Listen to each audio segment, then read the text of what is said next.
see that? Yeah? Yes. Yes. All right. So today, obviously, Alice Cazenave was meant to be with us, who's another one of the leaders of the Sustainable Darkroom, along with Eileen White. But unfortunately, you've just got me and Hannah today because Alice has food poisoning, which is a real shame because her work is super interesting and super relevant, and probably some of like the leading research within this field, and within like post-colonial and colonial kind of materials research within photography. So definitely go check her stuff out as a kind of extension of this talk. But with that in mind, I'm going to talk about the Sustainable Darkroom, and then I'm also going to talk about my own animation practice, which some of you may have seen, just so we can like make sure you get a nice amount of talk for turning up at, I don't know what the time difference is it 7 p.m. over there, but anyway, so you can get like a decent amount of content, I suppose, for lack of a better term, out of this talk. So I'm just going to start with a reading from one of my works, Stare into the Cathanol to Reveal Your Future, which is a research paper which is quite fundamental to the kind of setting up of sustainable darkrooms and the Sustainable Darkroom Network, I guess. Maybe Hannah will disagree. But anyway, so I'm going to start with a reading from that, and hopefully it sets the tone for what the Sustainable Darkroom is and the rest of this talk. So I've got my hood up, it's quite cold in here. All right. So a harsh sun breaks through the skylight, illuminating the pile of salt on my budget scales to a blinding lump of brilliant white. Grains that have missed the scales scatter hopelessly across the table, like lost stars of a fading galaxy. Quickly tossing the pile of salt in, it is engorged by a muddied vortex swirling around the measuring jug. My friend watches from a distance, massaging his stubble with suspicion. It smells fucking awful, he says. I laugh, then grab a spoon and stir. Stir, stir, spoon clatters, sludge collects, foam spurts, stench oozes, bubble forms, bubble pops, jug rings, sun warms, hand grips, face frowns, eye narrows, salt drowns, spoon bumps, sludge drips, stench swarms, bubble grows, jug skips, sun burns, hand scrapes, face smiles, eye water, salt, spins, dissolves. I stop stirring and watch it settle. I'm lazy with my measurements. I'm reckless with my mixtures, enough to be excommunicated from the church of analogue if they ever knew, which is why I make my developer, cathanol in this case, hidden, furtive, alone, away from the peering gaze of those who seek truth in the perfectly balanced negative, of stinking chemicals that peel your skin, of cotton white gloves, of dust blowers and spit shine scanners and a lens worth more than your mother. Of them I am not. Raised from the Yorkshire dirt, I need grit, I need raw, I need struggling weed and swell of land and feet on dew and hands in stream and nip of bug and nape of trout and laugh and weep all under yelp of sun or cry of moon. It all spins together in the mixture and stains the lines of my palms. Stains that I will scrape out under an awful bathroom light, watching them rush down the plug hole to one day come back again, hidden in a sweep of light rain. The smell of cheap coffee lingers. So, my name is Edd Carr. Within the Sustainable Darkroom, I'm the author of a couple of research papers on the subject of photography and ecology. You can read these for free on my ResearchGate. And specifically, as you see on the right here, the ecology of grain and the ecological analysis of gelatin in photographic film. So what I was doing here is essentially the first ever kind of assessment of how much animal gelatin is used to produce consumer film stocks. So film, you know, that you buy on a shelf that people use. We're not talking about X-ray film or anything like that, but film that people put in their cameras and shoot on a daily basis. And then the environmental and ethical implications of the use of that gelatin. And then on the left here, stare into the cathanol to reveal your future, which is what I just read from. And it's about, it's a proposal, which actually I wrote for the Sustainable Darkroom, about setting up a network of decentralized dark rooms, all operating on this sustainable ethos that we are trying to develop here in the Sustainable Darkroom I'm sat in now, and Hannah as the founder of the organization, the Sustainable Darkroom. So with this talk, I'm going to kind of mostly talk about the Cathanol stuff. I will talk about some other stuff as well, like my animation practice later on, as I said. But yeah, so I'm also, here you can see some of my animation work actually. So here is a really brief like Cyanotype footage from the music video, but I'll talk about that later. So anyway, I'm also the leader of the Northern Sustainable Darkroom, which is an actual facility, the one I'm sat in here right now, that operates and promotes the principles of ecologically conscious photography, both in the way we work materially and importantly, the way we think and relate to the world around us. So through this talk, I'm going to give some wider context to what the Sustainable Darkroom is, the kind of theory, beliefs and material situations that motivate us and keep us dedicated to this cause. So I want to really stress at the beginning of this talk and at the beginning before Hannah's talk as well, and like introducing Hannah, is that the Sustainable Darkroom is not a business, it is not a product, it is an idea that all of you can contribute to in a meaningful way. So it's a philosophy and a way of working that is now blossoming into this kind of organizational structure, very much thanks to Hannah's kind of dedicated efforts last year and this year. So when I use the term Sustainable Darkroom in this talk, I don't mean the literal one that I'm sat in right now, but the wider movement and ideas, the ways of working and the people involved that form at present this kind of loose organizational structure with this nice little logo that you see on the left there. And what is key to highlight at the beginning of this talk is that the Sustainable Darkroom recognizes and aims to address the failings that are really inherent to present photography. And I don't just mean the failings to us as individual photographers, but I mean the wider failings to the planetary system and everything that lives within it. The Sustainable Darkroom is not a tab on a website. It's not a search term on Amazon. It's not a roll of film wrapped in paper. It is a total departure. It is a transformation of the way we work, the way we think, and the way we as photographers, as artists, as filmmakers exist in the living world.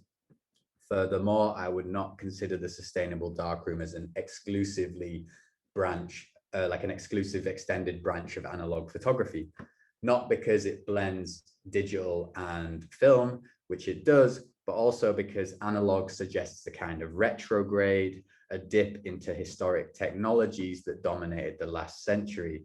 The Sustainable Darkroom, however, is engaged with a contemporary understanding of ecology, the threat of environmental collapse, and the social inequalities involved, far beyond the remit of essential analog photography.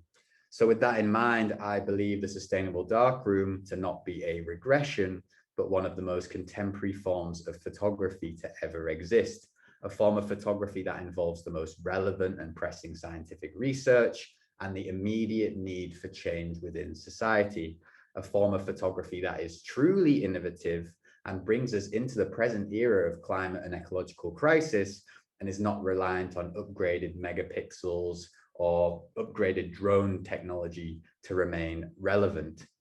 And what is it that kind of defines our present era when I referenced it previously? So we are currently living in the greatest existential crisis to humanity.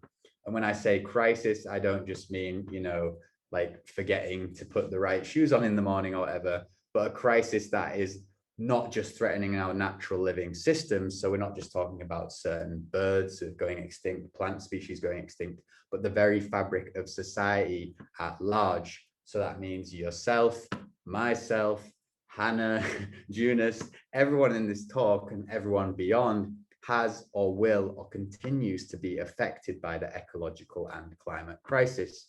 You know, we're seeing catastrophic collapses in mammal, insect, plant, and aquatic life, to total extinction in many cases. You know, we're looking at 60% of mammal extinction in the next 50 years if we continue with our trends of raising temperatures, relentless wildfires destroying virgin forests and communities, land grabs of indigenous territories through fossil fuel and agricultural expansion, like in South America, devastating floods in places like the UK, devastating droughts in Europe, Africa, Asia, and beyond, pretty much every continent, the huge human cost of impoverished citizens who are forced to flee their homes in places like Bangladesh, frontline workers killed or forever traumatized fighting ecological disaster. We all saw that with the Australian wildfires and the Greek wildfires recently. Activists murdered by paramilitary groups in places like Brazil, Colombia, and so on. And of course, the continued consumption of energy, the rise in global temperatures, and the resultant rising and acidification of our seas. But before you become despondent and kind of quit this talk, we're also seeing that these facts are not cause for dismay. Instead, they are a call to action, a motivation to demand change in the face of seemingly impossible odds. Yes, in contrast to this devastation, we're seeing new levels of activism, community organizing, and political collaboration that was previously unimagined, considered completely impossible. You know, whether it's efforts such as the school strikers pictured here, Extinction Rebellion, the Standing Rock pipeline activists. I mean, I could go on, there's so many groups now, or the just kind of general growing concern and activism for animal rights, the widespread adoption of plant-based diets, resistance to ecological collapse is each year becoming more energized, more emboldened, and more empowered each day. And what's more, the power of photography in inspiring this change, in spreading the word, is incomparable across the arts. So for me included, and I'm sure many of you today and many of people that you know, if it weren't for the efforts of determined photographers and filmmakers, I probably wouldn't be sitting here today and giving you this talk. But with that in mind, it can't be denied that the cause of ecological collapse is the dominant world system, namely consumer capital, consumer capitalism, etc. Mass consumption for maximum profit, all facilitated by the continued exploitation of non-humans and humans, particularly in the global south, that are considered inanimate resources, not living beings, and the creation of unimaginable waste that Earth transformed into this giant kind of garbage patch. You know, scientists, environmental theorists, etc., all agree that we've now kind of left the previously stable Holocene and entered an entirely new period, often called the Anthropocene, although that term is quite contentious, Capitalocene, Plantationocene. Regardless, we've entered an entirely new one that's defined by human social and economic activity. And like it or loathe it, photography as an artistic practice is emblematic of this era of consumption. It is an art form that is slave to endless upgrades in line with technological progress. It is an art form that is able to produce thousands upon millions of consumable images every single second. It is an art form that not only produces, but is completely necessitated on the production of mounds of toxic waste, devastating to humans and non-humans alike. And much like our destructive world system, the unsustainable nature of photography is a given. It's an irrefutable fact of image making life. It really does seem to be an unfortunate consequence of any aspect of creativity or life in general that's swallowed whole by consumption like photography has been, that the inherent harms are at best kind of acknowledged, but accepted as impossible to avoid, or at worst, like completely ignored. And it is my belief that photography is hypnotized by this mantra of expansion and consumption and technological development, that it is sleepwalking into an impossible future where it may be unable to exist, especially in its present form. Now, often when you think of sustainable or ecological photography, most people think about pictures of trees, nice landscapes, portraits of animals. I'm sure you've all seen big nature documentaries on National Geographic or BBC Wildlife, any of that stuff. But what we at the Sustainable Darkroom focus on is materials. Often materials are overlooked for a focus on content, concept, meaning, etc. And sometimes it's also, people have argued with me that art has this kind of autonomy to do what it wants in respect to materials and sustainable materials because of its cultural significance.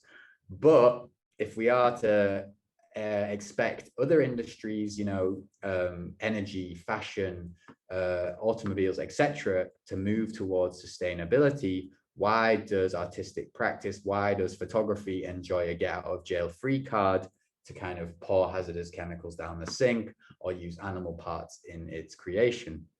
Indeed, from the use of harmful chemicals in developing animal gelatin film, nanoparticles of silver, plastics, the mountains of waste from digital, which I'm sure you've all seen images of, you know, mountains of microchips, etc., etc.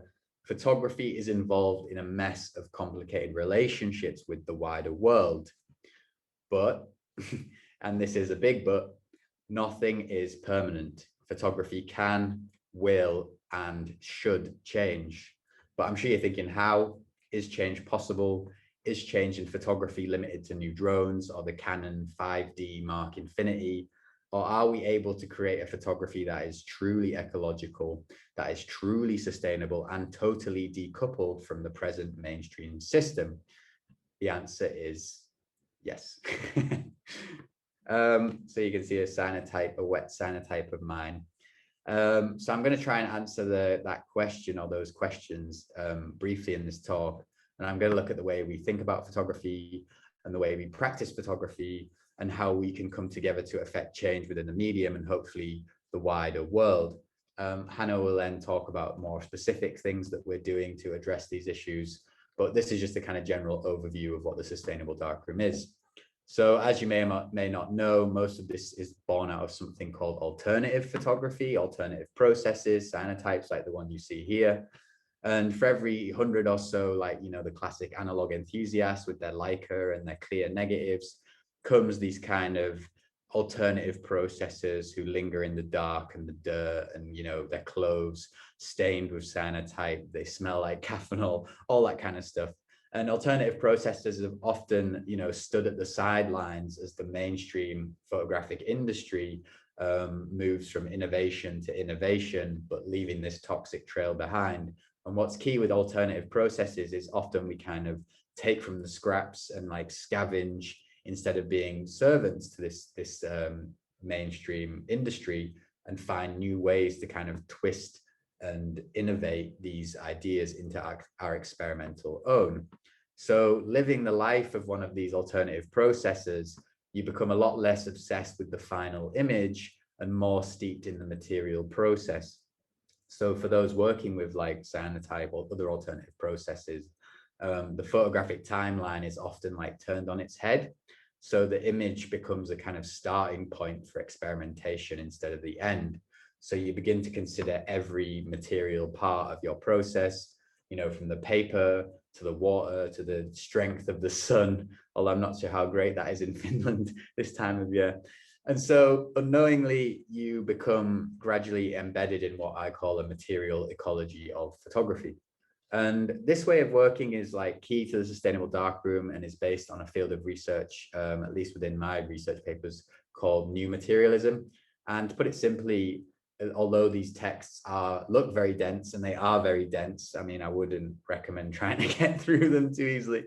But to put it simply, new materialism in this context is being aware that we're just embodied within this thoroughly physical material world, and that all matter is relational. So what this means is that we're not standalone individuals acting in a world of separate parts. Instead, we live in a world where everything is connected and sustained through a network of ever-changing physical relationships. So all actions, whether it's making art or brushing your teeth or going to sleep at night, are not isolated actions, but are in fact transactions affecting many other beings around us. So indeed, in the context of photography, you know, every snap of that shutter, many different living beings are involved and affected, not just the photographer. So things that were previously seen as inert within the medium and serving our own interests now become alive and autonomous.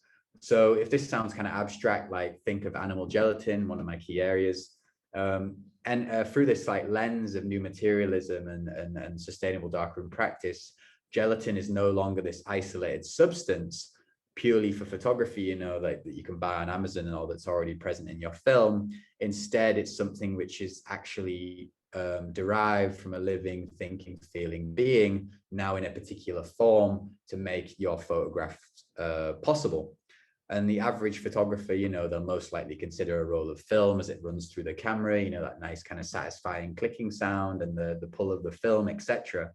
But do photographers consider the network of beings enabling each snap of the shutter or impacted afterwards? And what's more, that some of these are thinking, feeling, living beings, that the roll of film that sits in their camera is not this isolated object that has magically appeared from thin air, but is very much alive with a material, physical past, present, and future.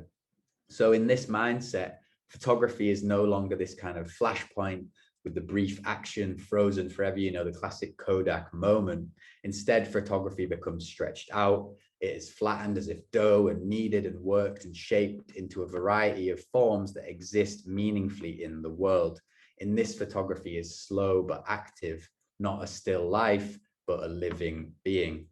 So within the sustainable darkroom, we're trying to change not only the meaning of what a photograph is, but a photographer is, from an individual to a mesh of the process entire and its stages of life, pre, present, and post-image. So, from the source material to the roll of film to the cuttings left on a darkroom floor, we see the photographer transform from an individual into a web of relationships. So sorry if this is again quite abstract, but beginning to understand our material networks, we can then think about how the way we work affects the ecosystems that we live within. So for example, with the ecology of grain, by doing this, I calculated, the amount of cows needed for photography in 2019 and the resultant land use, emissions, all that kind of stuff. And what this means from a practical perspective as photographers and as photography institutions like you guys in Finland, is that we can begin to then change the way we work in view of a sustainable future for photography and being aware of the climate, the ecological crisis in that context.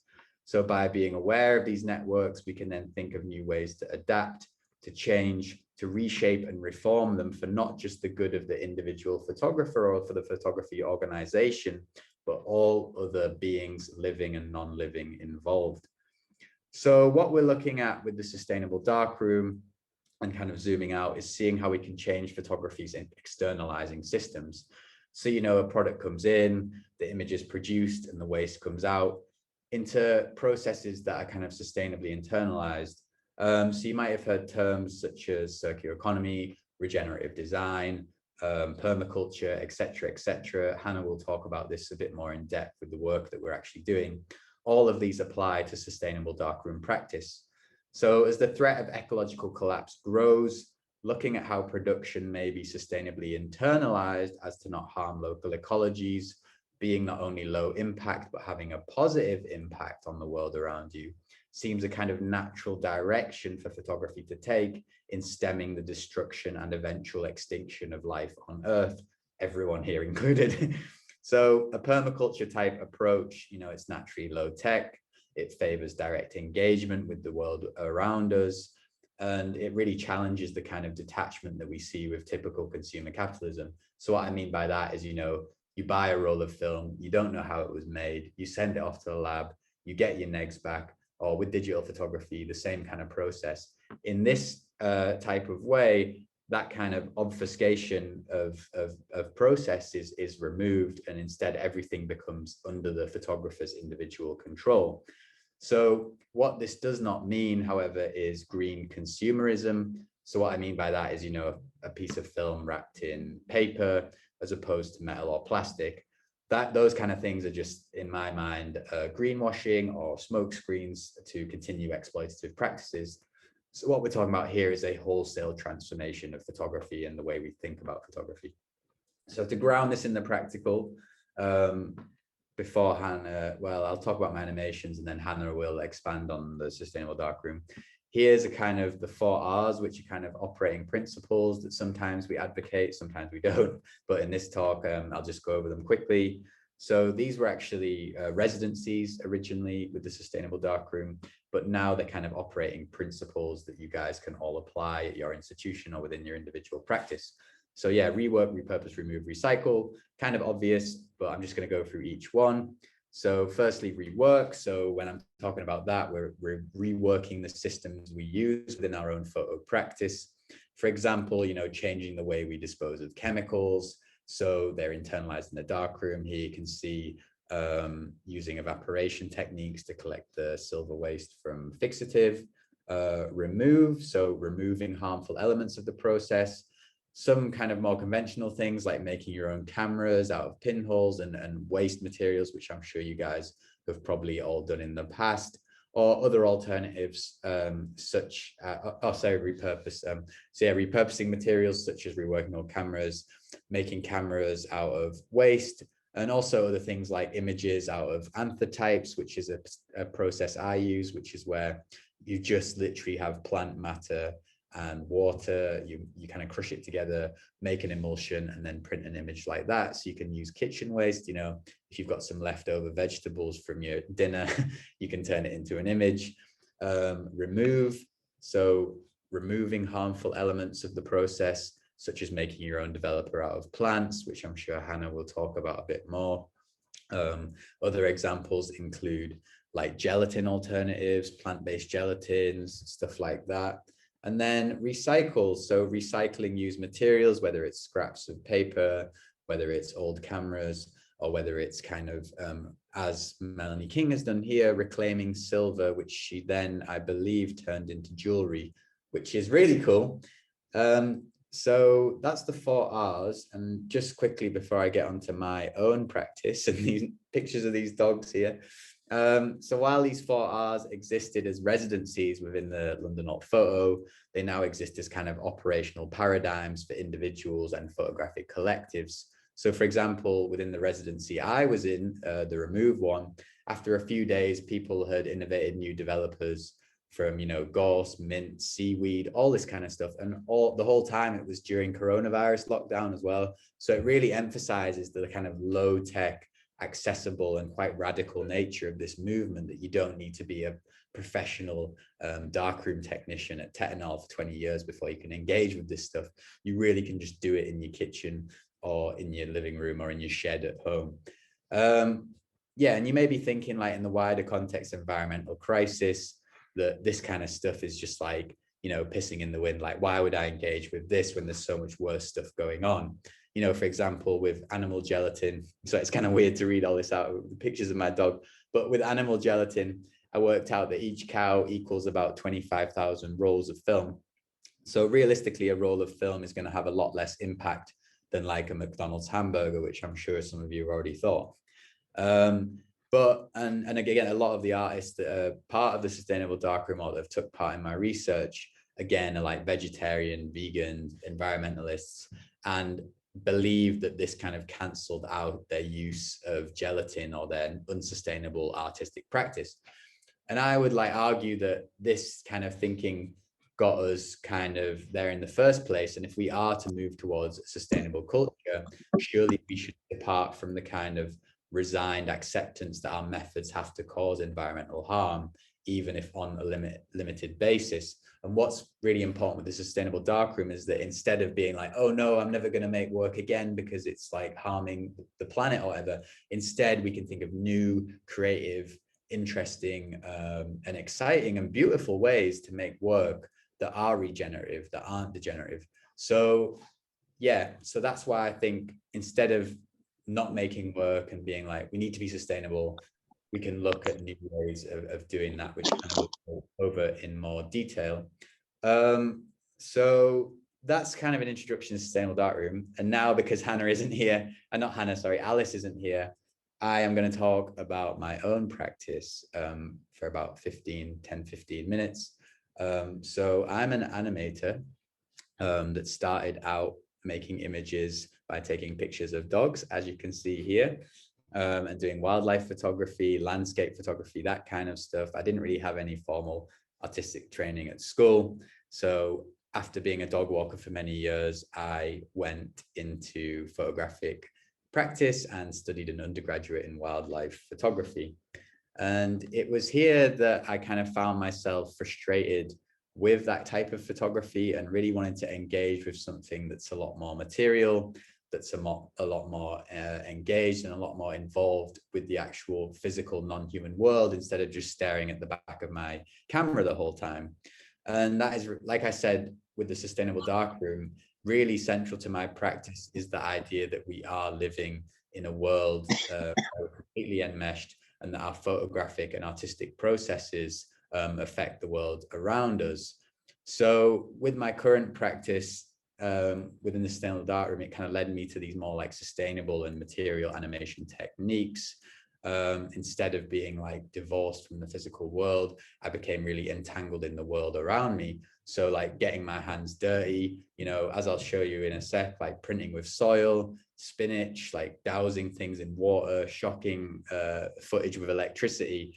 I became like enmeshed in this material, physical world. So from this, I really felt myself, as I mentioned earlier with the sustainable darkroom, like transform from an individual artist to this kind of web of living real relationships in producing my work. So with my animation practice, I guess what I do is adapt photographic processes into animation. So as I showed you earlier, like the Cyanotype music video, Lumen prints, 35mm stills, all that kind of stuff. I adapt these into like animations, which seems quite unconventional. It's very time consuming. So why animation instead of the kind of still photographic processes that you guys are all familiar with? Well, firstly, I think animations are definitely more communicative to a wider demographic in times of ecological crisis.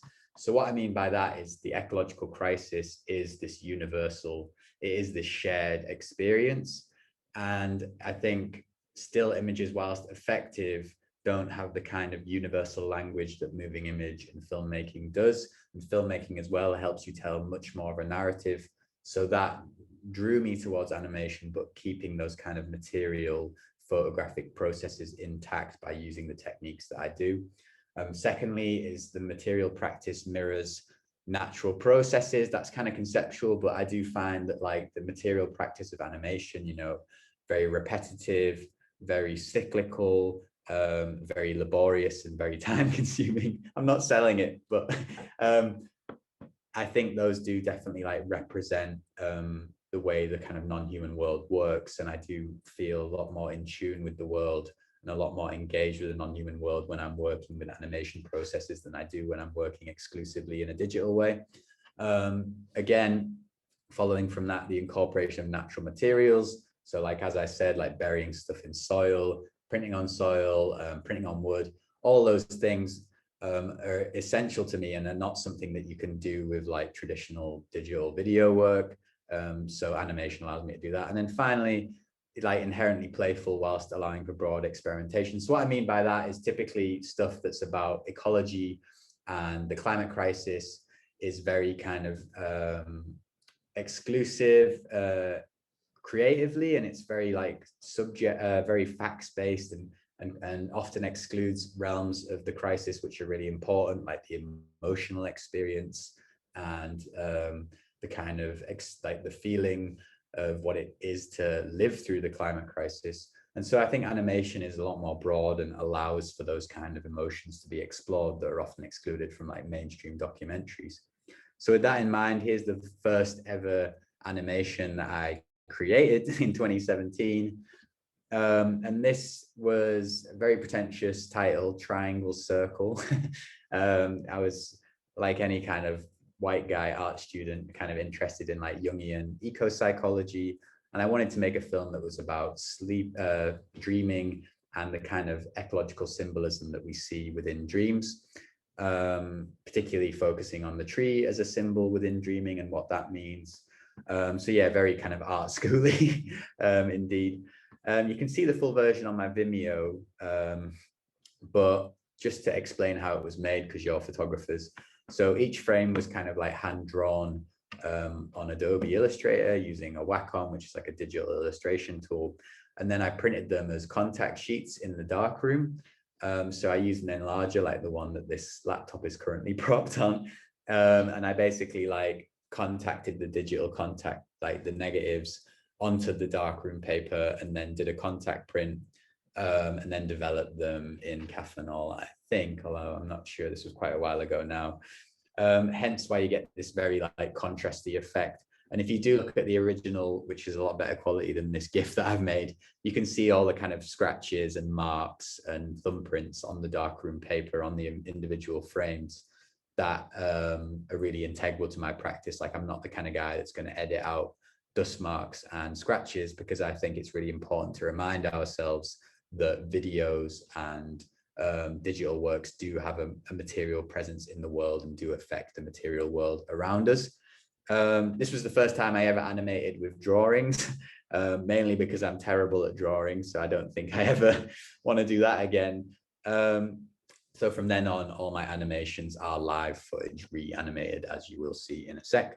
So perhaps following that was the most kind of varied project I've done, which combined loads of different photographic processes, like you can see here. This little clip is Lomo Kino footage, which is essentially a 35mm camera, which splits it into these kind of 3x1 frames. So you kind of hand crank it like this, a roll of 35mm, and you get a bunch of stills out of that. So the film itself is about creation mythology and how creation mythology can affect our underlying ideas about non-human nature. Specifically, Christian creation mythology lays this kind of foundation of separation from nature. And so A Guide to British Trees was my kind of attempt to create a new, like, ecologically centered creation myth where the human wasn't at the center, but instead the non-human world and our entanglement was the focus. So again, it's similar to the previous film, kind of abstract, a bit pretentious in theme.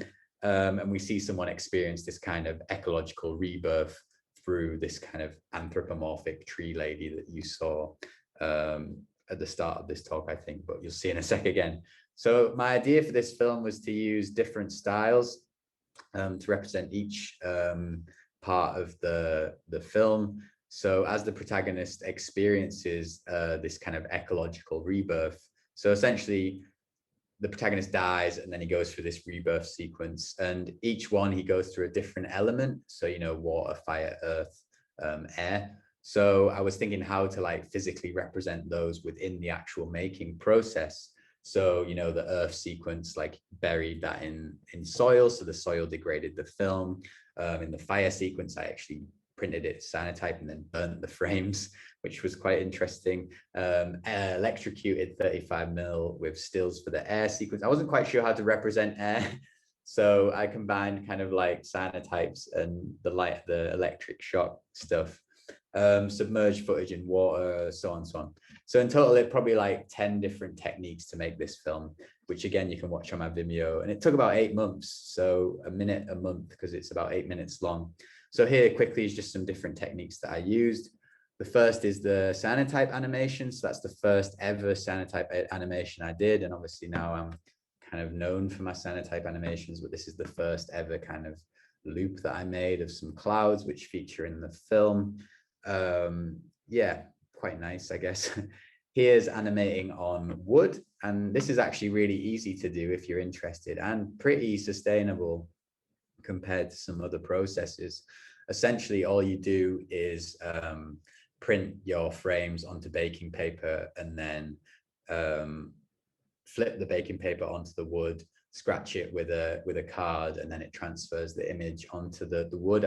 Make sure you sand the wood first, because otherwise the image won't transfer properly. But yeah, again, quite nice and obviously relevant, you know, trees, wood, quite obvious. And then finally, shocking film with electricity. This is probably not something I'll ever do again, because I don't work with color film anymore for sustainable darkroom reasons, but also because it was quite painful. So to do this, I had a static electricity generator and we shot the negatives, and then before developing them, ran them through the static electricity generator. So because of the silver in the gelatin, it conducts the electricity and records the patterns of electricity. So this does, some people think these are just kind of photoshopped or whatever, but these are actually the records of the electricity. If you are going to try this, make sure to leave your film 24 hours before putting it through developer, because it could ignite the developer. Or so I was told. It didn't ignite the developer for me, but every time I put a roll through it, I was quite scared. So yeah, don't blow yourselves up trying this technique. And then after that, I didn't make a film for a while because I became quite conscious of the wasteful nature of certain aspects, like the 35mm color film, for example. That said, I did expand my moving image practice a little bit. So here's some other techniques that I was kind of working with. There's eco printing in the top left. So eco printing is where you like put leaves in between paper, you bundle it all up, and then you submerge it in water for like a month or 2 weeks with a bunch of other stuff like vinegar, rust, all that kind of stuff.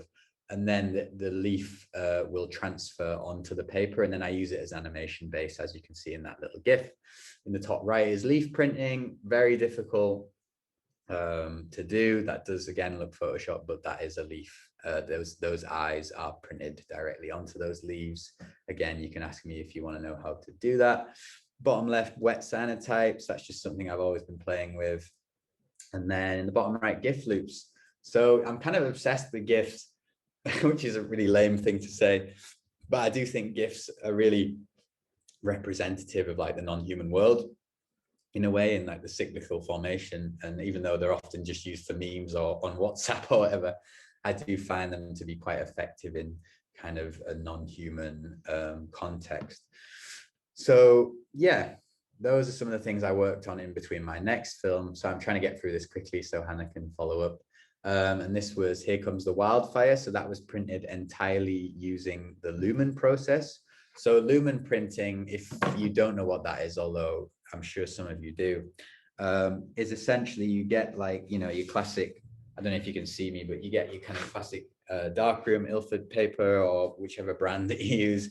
And then you put your negatives directly onto the paper. It's like a contact process, kind of like I did with the triangle circle film, except instead of using an enlarger, you expose it in the sunshine.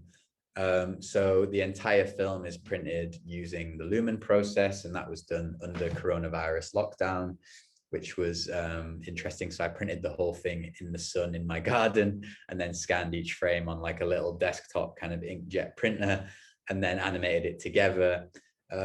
This film's about wildfires in the UK, which is a consequence of like the way we treat the land and often for the reserve of quite wealthy people, and as a consequence it encourages wildfires, and it's something, I'm from that kind of area, and it's something I'm obviously not a supporter of and something I'm very critical of. And so the film is about that and the kind of emotional experience of wildfires. Yeah, and this film's actually shown quite a few places. It showed in Australia recently off the back of, you know, the wildfires that they have. So again, it shows how animation can have that kind of universal experience that I was talking about, but also, you know, representing alternative processes within that context. So yeah, and then after that is obviously the music video, which is probably like the biggest project I've ever engaged with, for Tycho Jones, which was printed using the Cyanotype process. So, you know, over 5,000 frames printed by hand, all in Cyanotype. And really here is when my style went from this kind of janky experimental animation style, like within Here Comes the Wildfire, into a much more like commercial and clean presentation. I actually wanted to make a Cyanotype film for ages, but I just couldn't afford it. I didn't have the time, and I realized how much of a big project it would be to make a film exclusively out of Cyanotype prints. But fortunately, even though it wasn't about what I intended it to be about, which is flooding, I was contacted by a music label who'd seen some of my work, and they wanted me to make a video for their musician Tycho Jones. And so yeah, I proposed doing the whole thing in Cyanotype, even though they didn't know what Cyanotypes were. And surprisingly, they agreed to it. But obviously not knowing what Cyanotypes were, they didn't know how long it would take. And so, you know, by the end of the 3 months, they were like, where the hell is this music video? And I was like, I'm still printing it, you know, like dressed like this in my kind of filthy darkroom jacket. So yeah, over 5,000 frames, like all printed by hand, all in Cyanotype.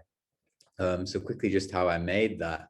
So yeah, I shot it first digitally, and then some people ask me like, oh, did you shoot it on 16mm and then directly print the negatives, or 8mm or whatever? It's like, no, the whole thing was shot digitally, edited digitally. So I made a digital edit and then split into JPEGs, which were then printed as digital negatives and then printed as Cyanotypes. So it's kind of a blending of digital and analog processes, much like that's kind of how I work generally. I don't have this kind of analog versus digital attitude at all. And obviously working with a digital edit is a lot easier than working with 16mm footage. So there you can see Tycho on top of a hill jumping around with his top off from the digital edit, which is obviously now in the final Cyanotype version, which you might have seen on YouTube. So here you can see the printing, which was happened in the room I'm sat in now. So on the left is, you know, many sheets of Cyanotype, and on the right is after they've been exposed and washed. So as you can see there, 9 frames per sheet, which meant about 600 Cyanotypes in total. And here it is showing on Piccadilly Circus. If you've never been to London, it's this big kind of iconic screen in the center of London. So that was quite a cool moment for me and for Tycho to see not only the music video on there, but also to see Cyanotypes on the biggest screen, like in the UK, in the most central location in London. So yeah, that was kind of mad. And then to see a bunch of strangers looking at it like, what the hell is this blue thing going on? So yeah, that was great. And to see alternative processes represented like that as well was quite a meaningful moment for me. And then here's just some like ongoing projects that I'm like working with. So firstly is a film on soil exhaustion and our relationship to the land and agricultural violence. So this is all printed on soil, the whole animation on soil, as you can see there with the barn owl flying. This is probably quite a good example of my work because the soil is directly collected from where I'm from, and then I use it to print and make a film about something which is thematically about where I'm from as well, which is our kind of agricultural practices and the way we relate to the land. So there you can see that really obvious connection between nature and the kind of filmmaking experience. Secondly is In the Company of Hounds, which is a film about dogs. Dogs are really important to me. They changed my perception of the non-human world and made me realize that non-humans have personalities and they have thoughts and feelings and a consciousness. So this film is about dogs, and this is kind of animated with charcoal that I collect and create myself from an oak forest in my hometown. In the bottom left is Antitype Animations. So that's, yeah, all printed just using spinach. And then the bottom right is more commercial projects. So there you can see a clip from the NBA of LeBron James, who's a famous American basketball player. And that is the Cyanolumen animation. So that is where you paint cyanotype onto darkroom paper and expose it to UV, and you get this weird combination process. So yeah, I don't know if I'm taking up too much time. There are some more slides on how I made the Cyanotype video, but I don't know what you guys are thinking, or I don't know, Junus, what do you think?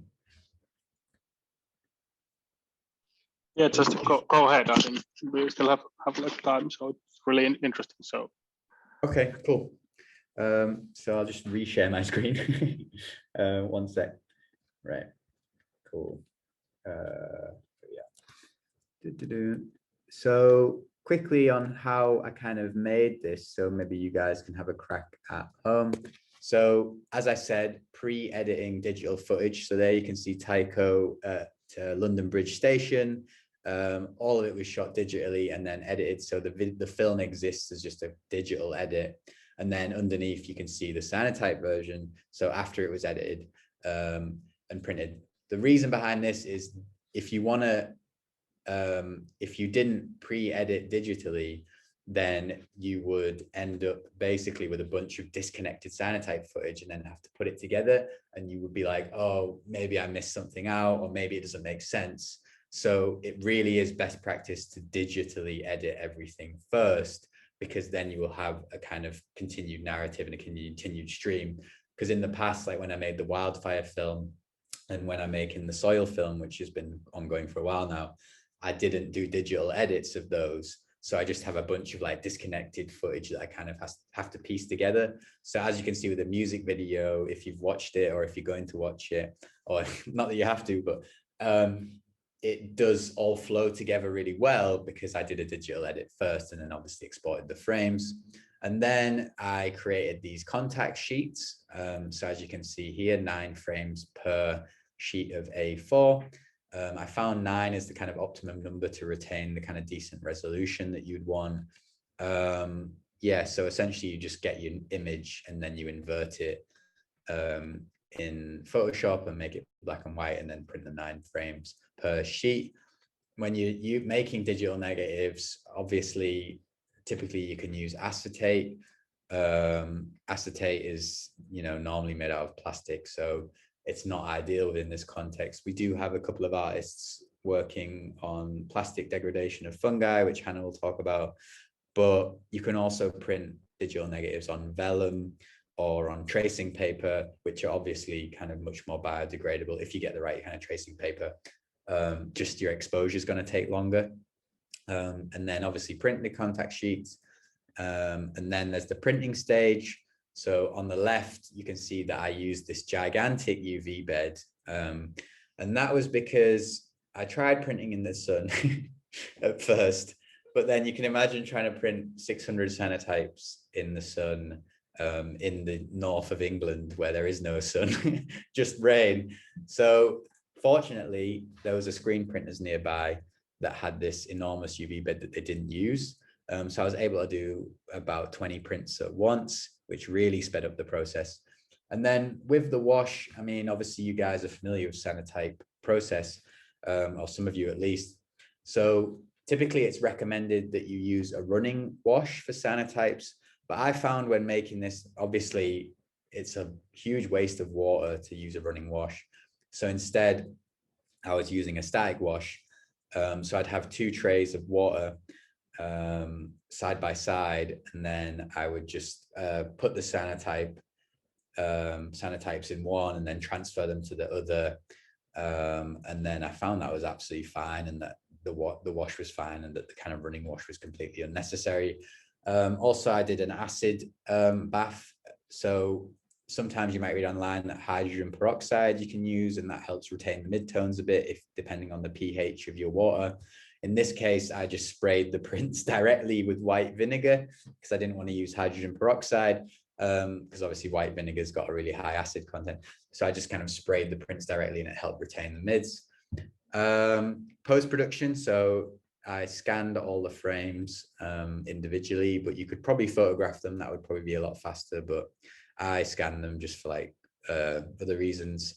And then cropped each one in Lightroom, edited each one. I didn't actually have to do that much. Like, they're very vibrant, and that was actually the kind of natural tone of like most of the prints. So in most cases, I just kind of like maybe up the contrast a tiny bit, just so there was like more of a consistency between each frame. And then animating is super easy, like, because if you've done everything in order, all you have to do is then drop it into the timeline on your editing software, and you have this kind of huge like what was I going to say, like you just have the kind of everything done because it's all been done in order. So yeah, that is the basics of how to kind of edit Cyanotype. Obviously, I'm always available if you need more advice or can answer questions at the end of this.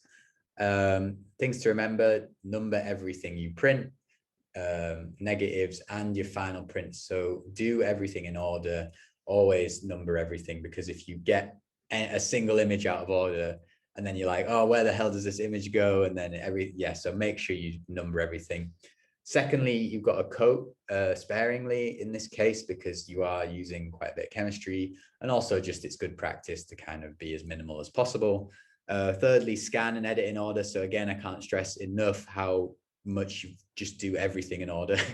If anything you can take away from animating with alternative processes, do it in order.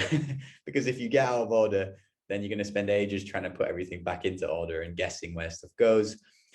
Fourthly, this is a very slow process, so do prepare for like taking your time with this. It's not something which can be rushed. And finally, prepare for a lot of mistakes and misery and mishaps. So I personally obviously experienced a lot of mistakes during this process, but generally it was okay because I'd done it before. But yeah, do prepare for failure. And then just finally, I'm launching I have launched an ecological film and animation workshop series, loads of different workshops, about 50. Hannah's doing one on sustainable developing. I'm doing a bunch on sustainable printmaking. animatedecologies.com. And as I agreed with the other people that set it up today, if any of you are interested, I can give you free access to the whole program, which we're not like, we are providing it to free for a bunch of educational organizations. So we thought we'd also provide it to you guys for free as well. So obviously that'll come after this, but like, yeah, if you are interested, then keep your eye out, because I'll send something over to you guys at the end of this talk. So yeah, that is my practice, and that is the Sustainable Darkroom. That was a lot of information. Hannah, you can pick up the pieces. I hope you enjoyed. Thanks. Thanks, Ed. Yeah, happily. I'll not pick up the pieces, but I'll just maybe fill in some gaps and expand on a few points that you beautifully articulated. So let me just share my screen as well. 1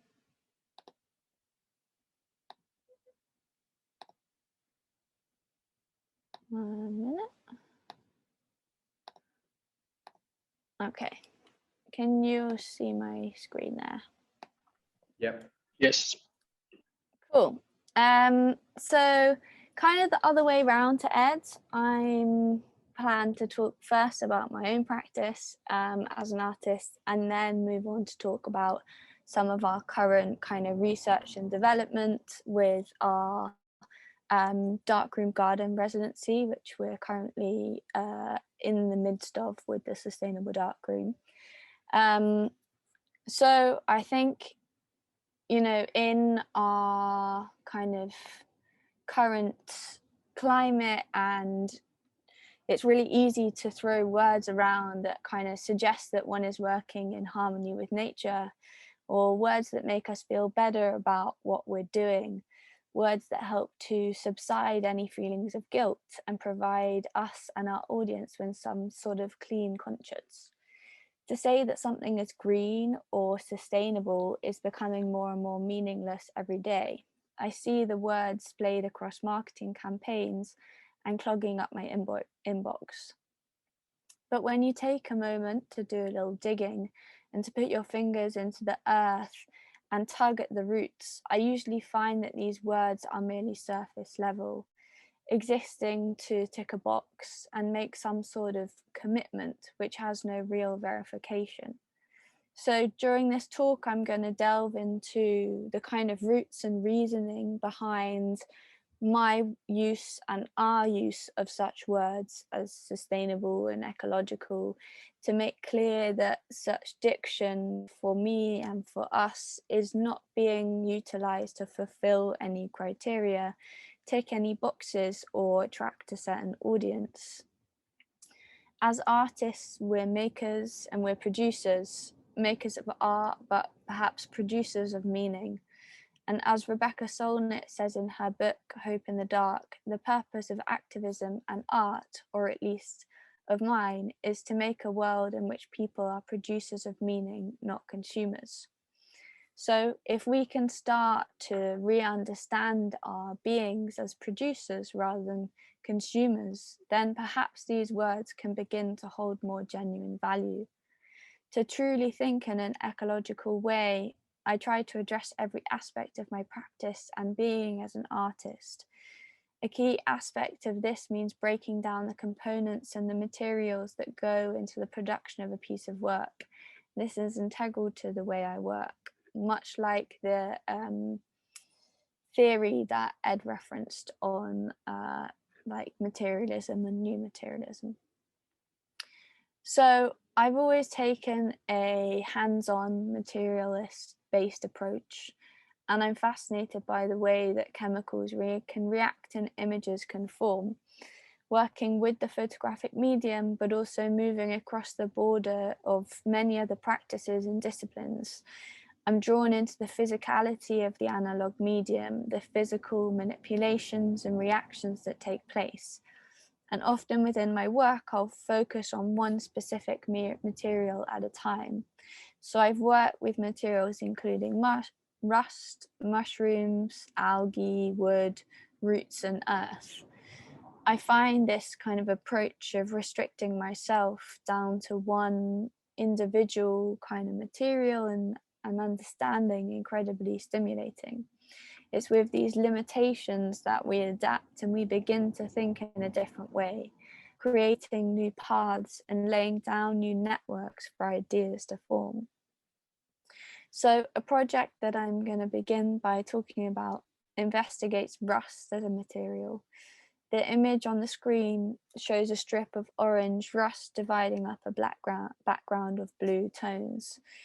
The next couple of images, including this one, are all made by placing iron-based objects directly onto photographic surfaces or types of mark making with oxidized iron solutions.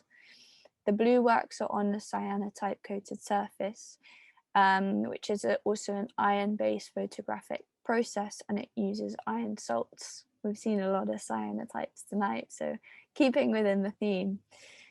Materially, if we break down, cyanotype chemistry has very low toxicity in comparison to other photographic chemicals.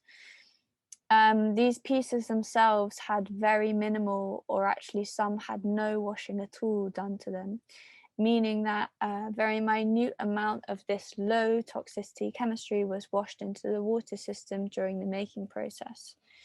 And you can tell from Edd's talk, you know, every element of our making we're kind of very aware of, whether it's how much washing we're doing, how many water baths we're doing, where that water's going, is it necessary to do every part of the process, or actually are there elements which are just there but don't need to be there.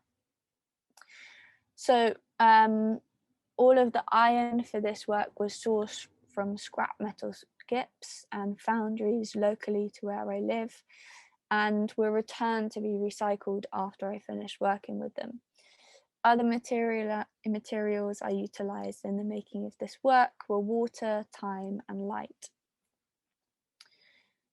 So the pieces here were made using a traditional silver gelatin paper. They're on a resin coated paper. Now this is a material that I'm not particularly comfortable with the kind of properties and history of it. So part of my research with the Sustainable Darkroom is looking to develop alternatives to this. To break it down simply, silver gelatin paper is composed of paper, silver, gelatin, and resin.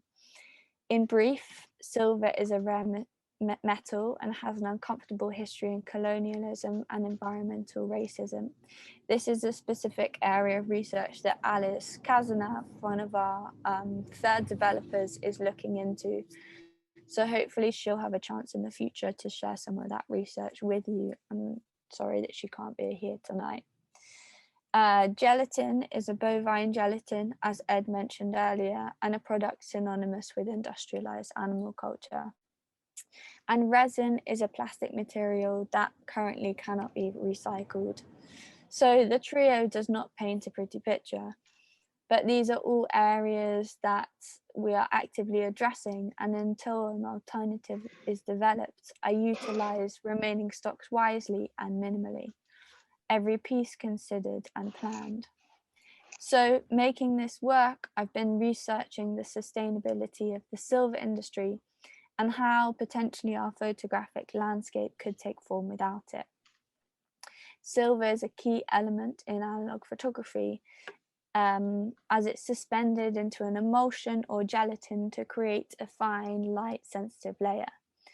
When exposed to light, a reduction oxidation reaction, otherwise known as a redox reaction, occurs. This causes the silver to blacken once in contact with development components. However, silver is a limited resource on our Earth. It's in short supply and ore grades continue to reduce. I have concerns about the scarcity of silver and have consequently been thinking about the possibility of producing photographic images with other metals that also change color when they go through this same reduction oxidation reaction. So iron is one of these metals. Iron is the fourth most common element in the Earth's crust, and can be fully recycled to produce a new form of the same quality and integrity as the product it's been recycled from. So this makes it a very sustainable element to work with. When iron goes through a reduction oxidization reaction, it produces red rust, a kind of form that we're all very familiar with. So this series of works have all been produced incorporating this redox reaction of iron into rust, raising the suggestion that if we want photography to be sustainable, then a future of photography might look quite different to the black and white analog imagery we know now and have associated with since the 1800s. Perhaps the future of photography will be tones of orange, red, brown, and white. At present, this work just exists as a material exploration rather than an in-depth scientific study. So the second project I'm going to briefly talk to you about this evening is the work Crystalline Minerals. This is my most recent project and kind of investigates clay as a material. So what defines the ground we stand on? Minerals, metals, and soil. This is the ground we stand on. Rocks are made of 2 or more minerals. In a large concentration, a mineral is called an ore. Ores are mined for metals. Rocks are cut into, broken up, metal extracted, removed, taken away. Soil is turned. What happens to the ground we stand on without the integrity of minerals, metals, and soil? The body of work so far includes a series of clay-based lumen prints, which we see on the screen here, and a number of chlorophyll prints detailing the structural properties of clay. So materially, again, I'm going to break it down. It uses silver gelatin paper, though this time not resin coated, making it slightly better than the resin coated paper I used in redox reactions that I showed you previously. I can by no means call this material ecologically friendly just because it doesn't come with a kind of coating of resin. However, it is working with expired and often fogged material that's seen as unwanted or undesirable by other photographers. In this kind of condition of, unusable by conventional photographers, it could therefore be seen as a form of waste material. But to me, this still only makes it marginally more acceptable, and I'd still like to work to find a better solution for this material. The other materials utilized are leaves, which are fully natural, regenerative, decompostable. Clay, also fully natural, in abundance, can be returned to the earth.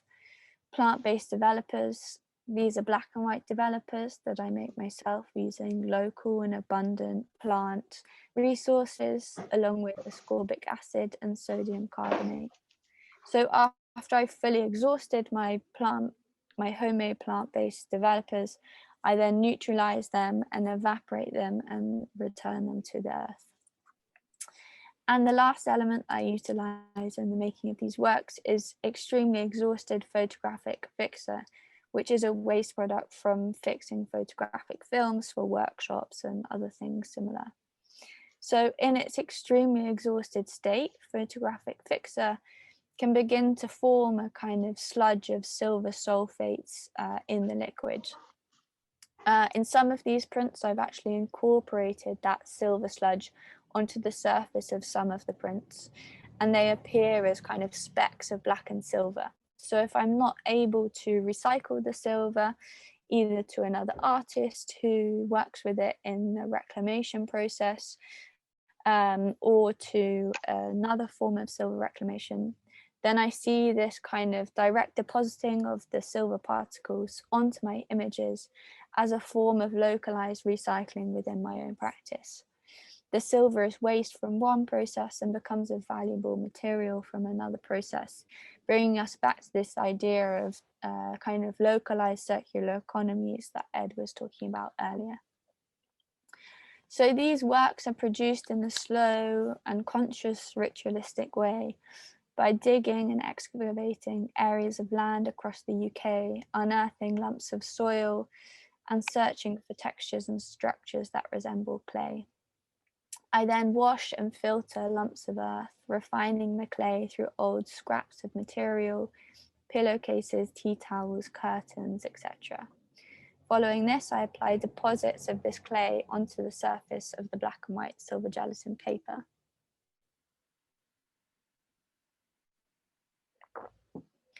So different sites produce clay of varying chemical composition and mineral content. Each clay deposit on the photographic surface produces a reaction forming tones, textures and hues dependent on its unique chemical balance. In the final stages of the work, I make photographic developers, as I said earlier, using local and abundant plant resources. So part of this work is on show at the moment at a store in London, and also as part of the exhibition Fabric of Photography, Material Matters at the Old Fire Station Gallery in Oxford as part of Photo Oxford Festival. So I hope, oh, sorry, I didn't expect that slide to play actually. I hope those two projects provide a kind of insight into the way that I approach ecological imagery from the point of material composition, waste management, research, production, and more. There are so many elements to consider that I'm sure I've left something out. So please do ask questions at the end. But for now, I'm going to move on to some of the things that we're currently up to with the Sustainable Darkroom.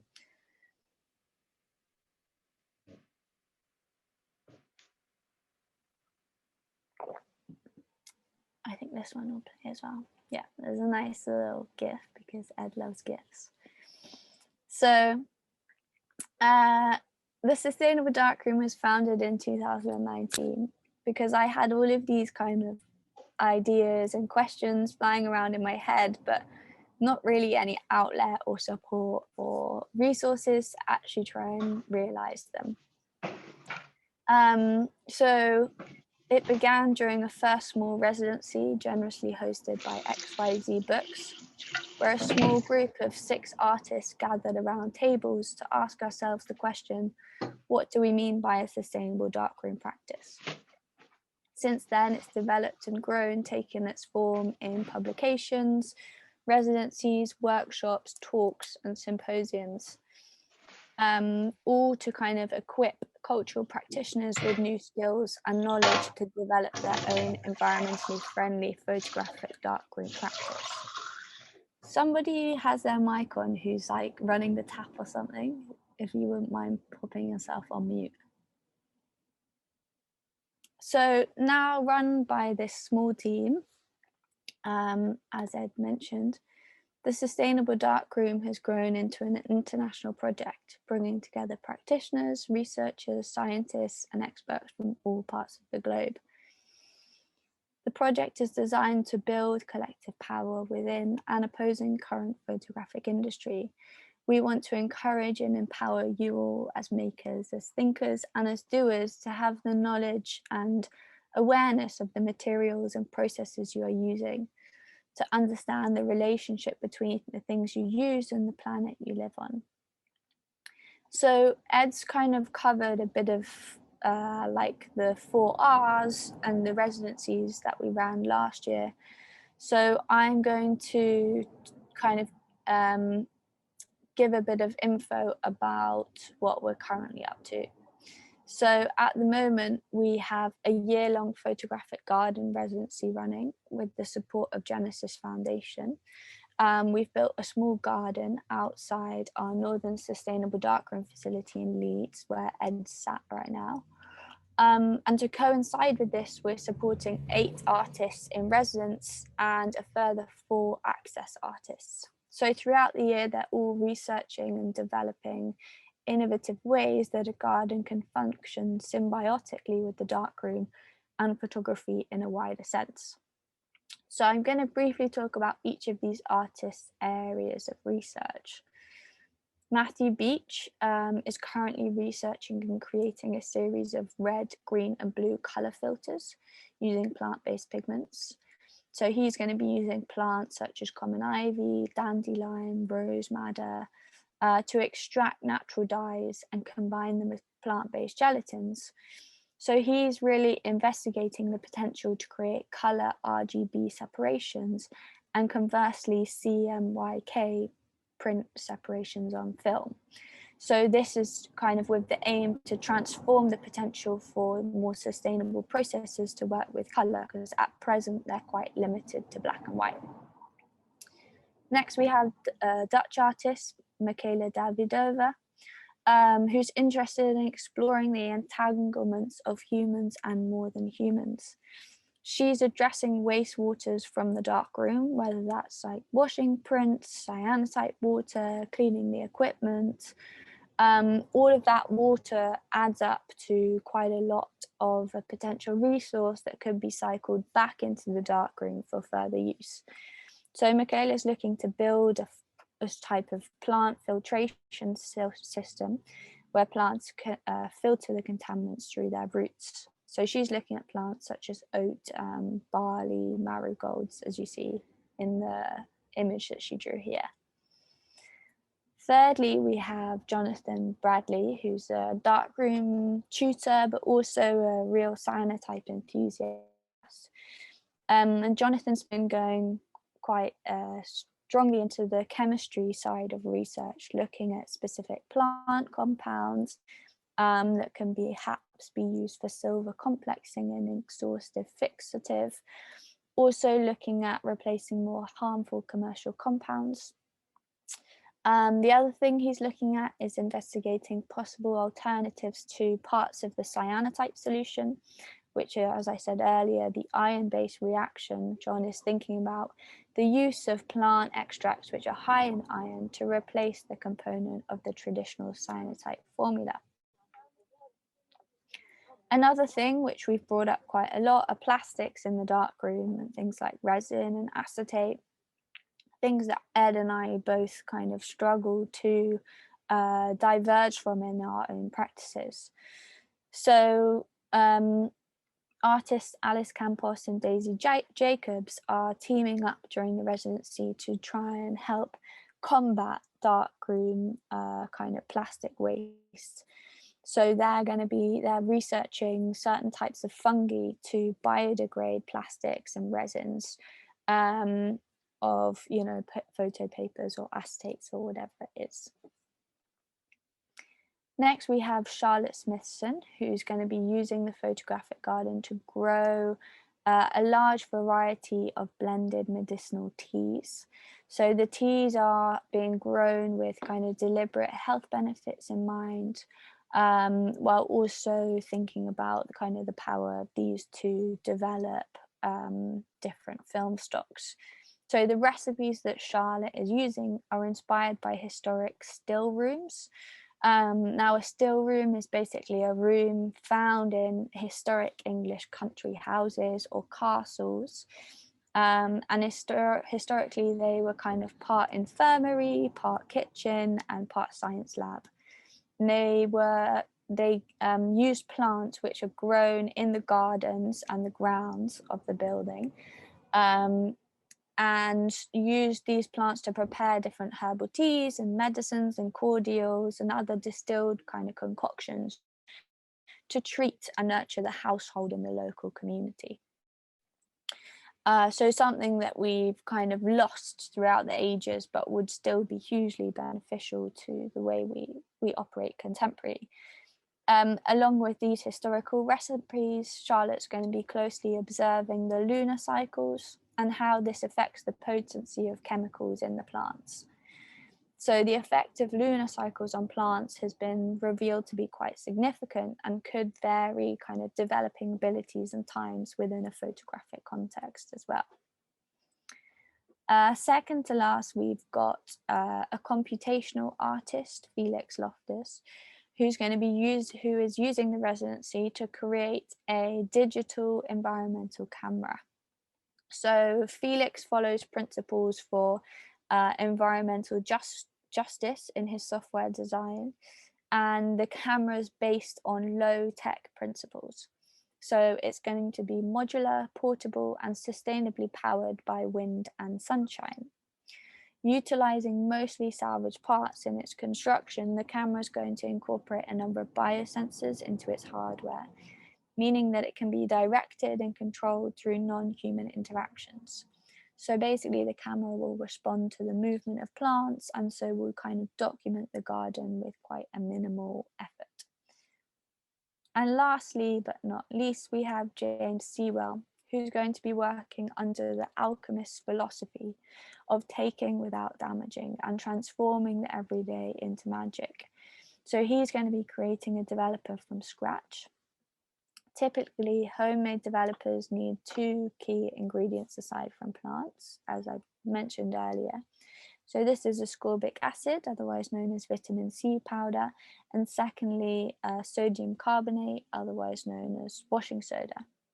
So James is kind of quite on a mission to forge his own version of the recipe by making extracts from plants high in vitamin C, as well as creating his own soda ash from plants as a replacement to store-bought washing soda. So he's going to then kind of consolidate all of this information into a collection of handwritten research, illustrations and texts, all inspired by design surrounding traditional alchemist manuals. Lastly, we've got our 4 access artists, who are Martha Cattell, who's making moving image work out of a natural printing technique onto seaweed, such as the image featured here. We've got Marjolaine Riley, who's researching and working with plant colour and the entanglement of the photographic surface. Fourthly, we've got Sean O'Connell, who's working specifically with the local area surrounding Leeds. And lastly, we've got Scarlett Pimlode Brown, who is working with local grassroots communities that are all addressing food resilience in various ways. So I'm aware we've kind of spewed so much information at you all, and you probably just need some time to digest.